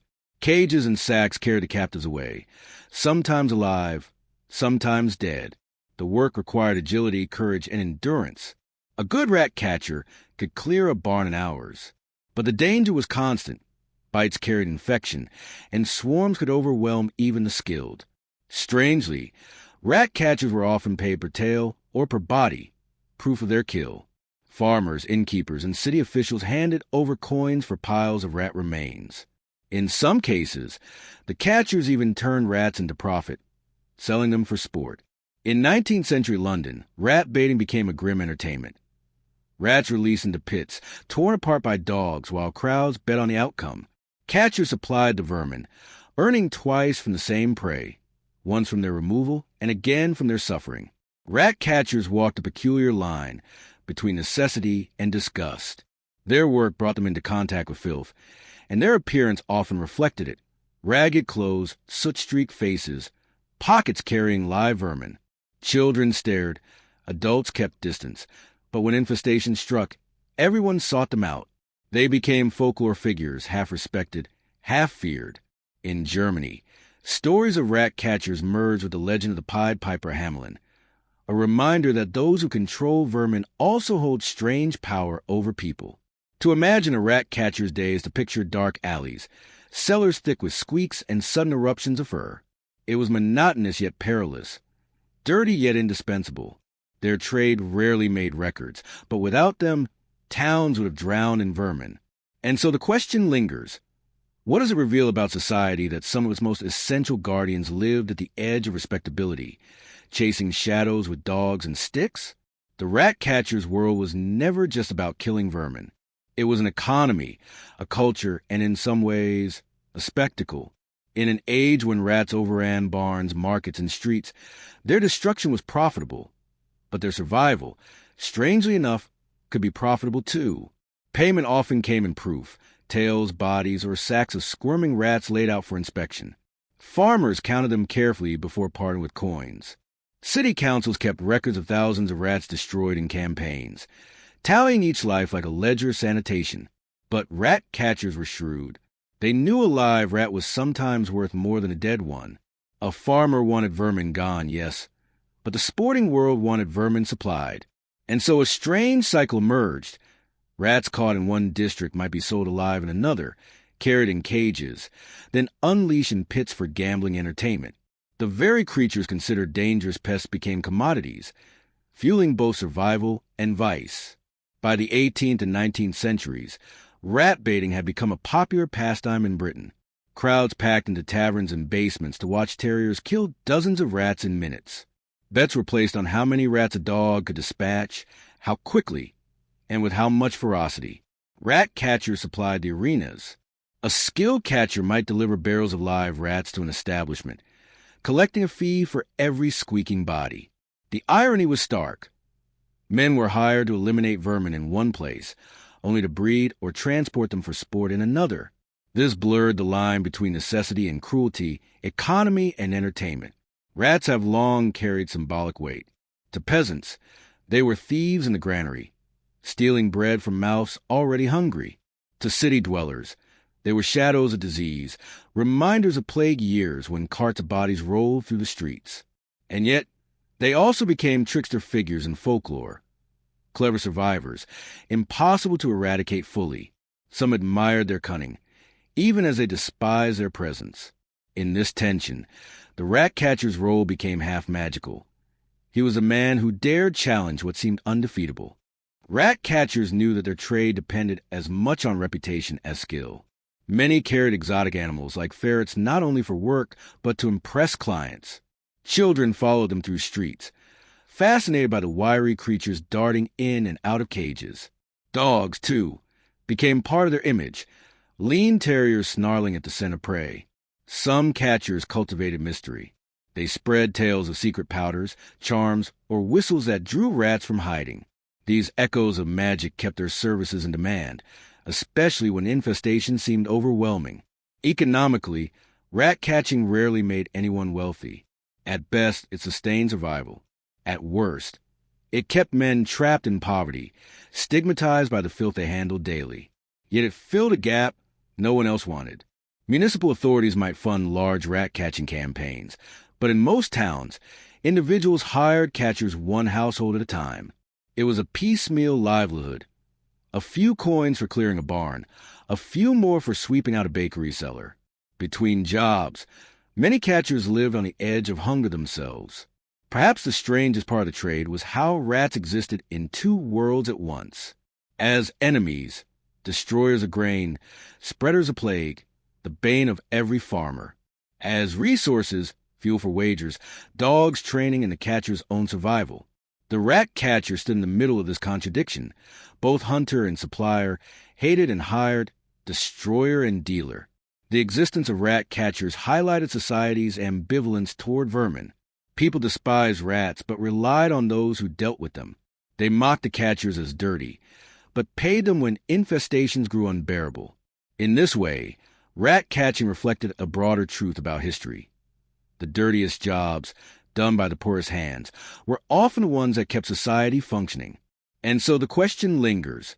What does it reveal about human nature, that even the creatures we fear most can become commodities, and those who hunt them can never quite escape the shadow of the vermin they pursue? By the early 20th century, the figure of the rat catcher, ragged, quick-handed, with terrier at his side, began to disappear from city streets. Industrialization and modern science replaced this trade with new methods, cleaner perhaps, but lacking the strange human drama of men chasing shadows through barns and alleys. The decline of the rat catcher came with technology. Poisons, chemical solutions like arsenic and later modern rodenticides, made it easier to wipe out colonies without physical pursuit. Traps, steel spring traps, mass-produced in factories, gave households a cheap tool to fight rats themselves. Public health. Cities began to organize sanitation systems, paving streets, draining sewers, and improving waste disposal. As garbage diminished, so did rat populations. Where once a man with a sack and a stick was indispensable, now a city health inspector could order systematic extermination. Rat catching moved from the hands of the poor into the bureaucracy of modern states. In rural areas, rat catchers lingered longer. Farmers still hired men with terriers to clear barns or granaries. In some villages of Europe, the trade survived well into mid-20th century, though more as tradition than necessity. Rats never vanished entirely, but their control no longer relied on one grim profession. Even as the trade faded, the rat catcher survived in story. The most famous, of course, is the Pied Piper of Hamelin, a figure who lured rats with music, then, betrayed by unpaid townsfolk, lured their children away instead. Though legend, it reflects a truth. Rat catchers were seen as uncanny, dangerous, not entirely trustworthy. In art and literature, they became symbols of society's contradictions, both saviors and outcasts, battling vermin yet associated with them. A rat catcher was never entirely clean, either in body or in reputation. Today, the work of vermin control continues, but in uniforms, with chemicals, machines, and contracts. The image of the lone catcher with sack and terrier is gone, replaced by vans labeled with corporate logos. Yet even in this sanitized form, echoes remain. Modern exterminators still inherit the uneasy mix of necessity and disdain. Few admire them, but all rely on them when shadows skitter across the floor. The rat catcher story is not glamorous. It is dirty, repetitive, and easily forgotten. Yet it reveals how even the smallest creatures can shape human history, and how those who confront them live at the margins, needed but never celebrated. The rats never vanished, and neither did the lesson. Society depends on those willing to do its dirtiest work, though it seldom honors them for it. And so this story ends with a question. In a world still crawling with hidden vermin, literal and metaphorical, who today plays the role of the rat catcher, unseen but essential? In an age before alarm clocks buzzed and smartphones glowed, how did people wait for work in the early hours of the morning? In Victorian London, the answer was surprisingly human. Men and women known as knocker-uppers. For pennies a week, they walked the darkened streets, tapping on windows with long sticks or pea shooters to rouse workers from sleep. These living alarm clocks were essential in an industrial city where punctuality meant survival. A missed shift could mean lost wages, lost jobs, and For many families, hunger. The knocker-upper became a strange but trusted figure, knocking on glass before dawn so that factories could hum with life. Industrialization transformed time. In agricultural life, people once rose with the sun, working by its rhythm, but factories demanded strict schedules. Whistles blew at dawn, and workers were expected at their stations precisely on time. A late arrival could cost a day's pay, or worse. Cheap alarm clocks existed, but they were unreliable and costly. For the working poor, paying a local knocker-upper was cheaper and safer. It was one of those odd Victorian compromises. Technology existed, but humans still filled the gap. Knocker-uppers carried tools as peculiar as their profession, long sticks or poles, sometimes tipped with wire, to reach upper-floor windows. Pea shooters used to spit dried peas at glass, producing a sharp rattle without breaking it. Clubs or batons, occasionally for protection on dark streets. Each knocker-upper developed their own rhythm, a distinctive knock that customers recognized as theirs. Some tapped gently until curtains shifted. Others banged loudly until the window opened in irritation. The work began long before sunrise. Knocker-uppers moved through assigned streets, lists of paying customers in hand. Each window was a contract. A miner needed waking at 4 a.m., a factory girl at 5, a baker perhaps at 2. The job demanded precision. Too early, and the customer was angry. Too late, and the worker could be fined at the factory. In some neighborhoods, competition was fierce, with knocker-uppers fighting for territory and loyal clients. Despite its oddity, the trade created trust.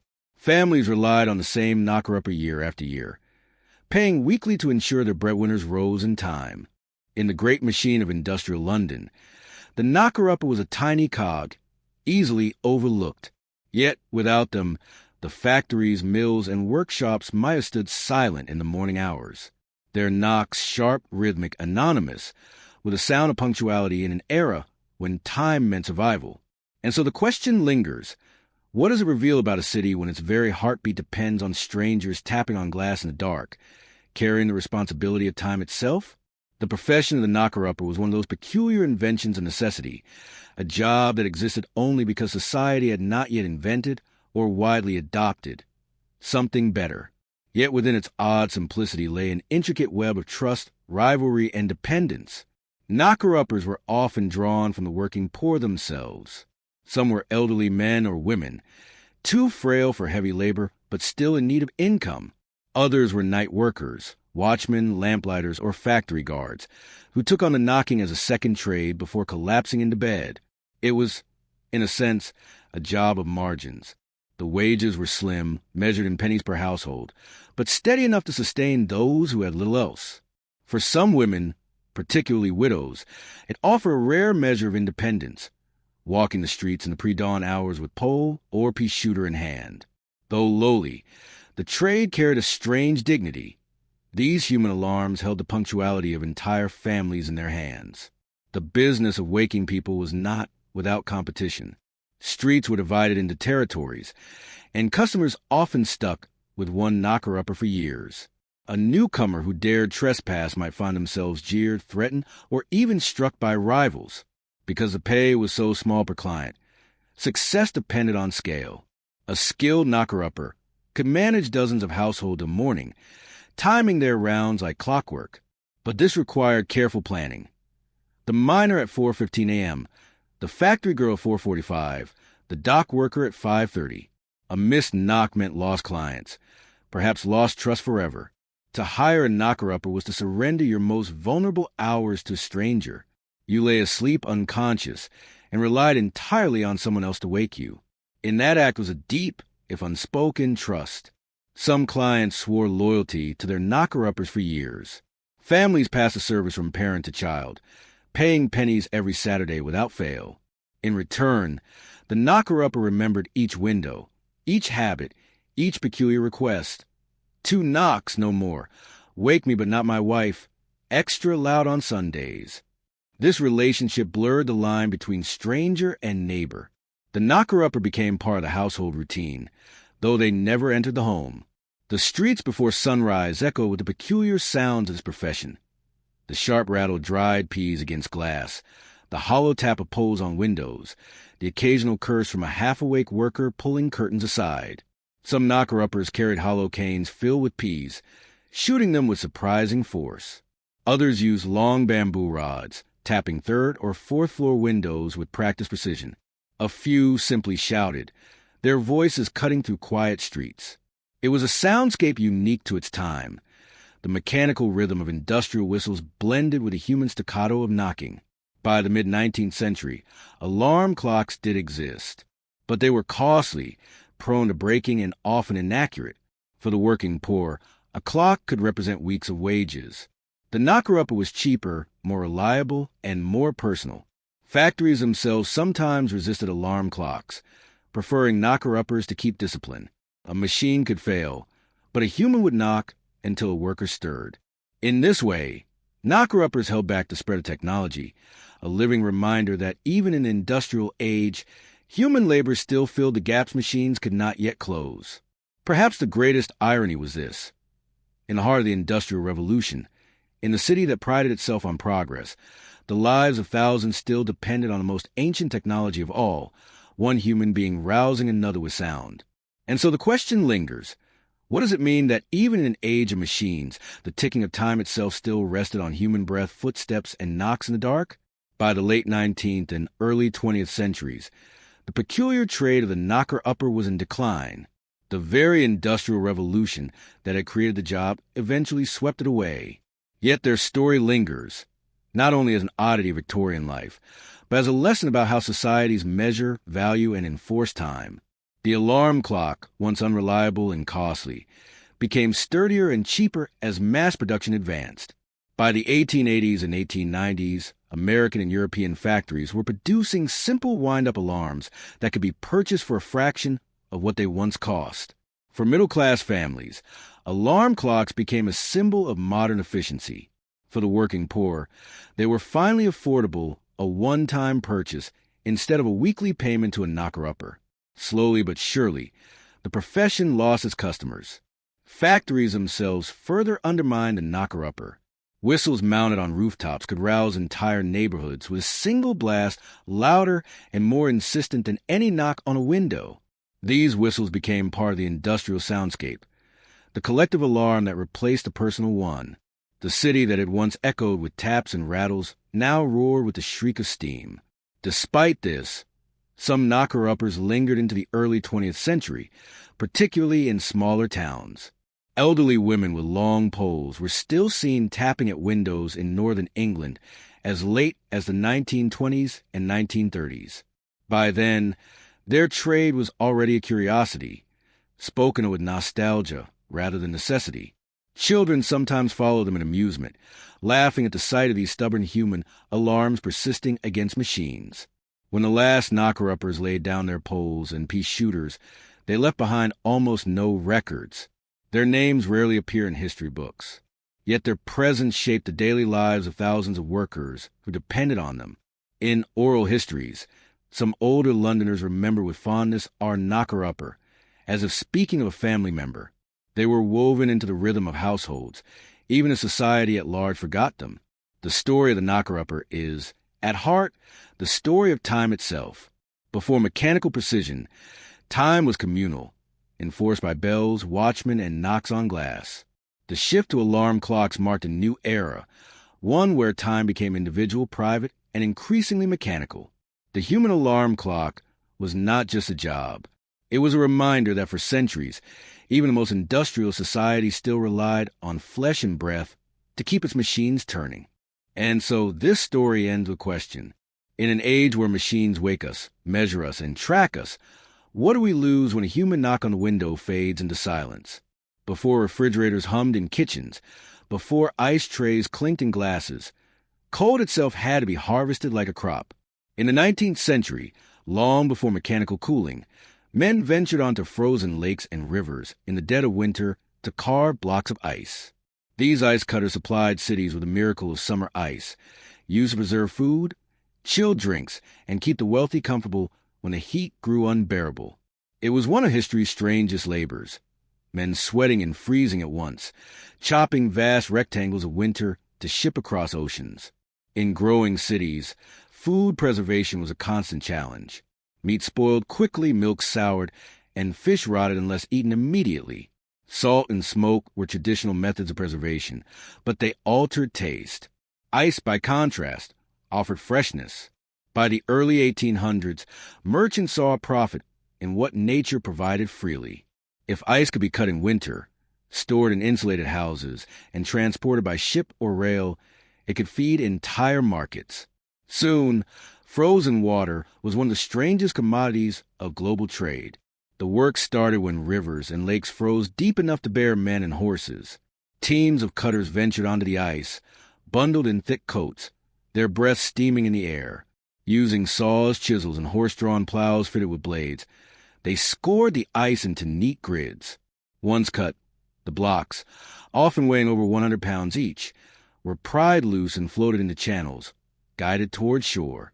There, gangs of men hauled them with hooks, stacking them into great shimmering walls. It was brutal work.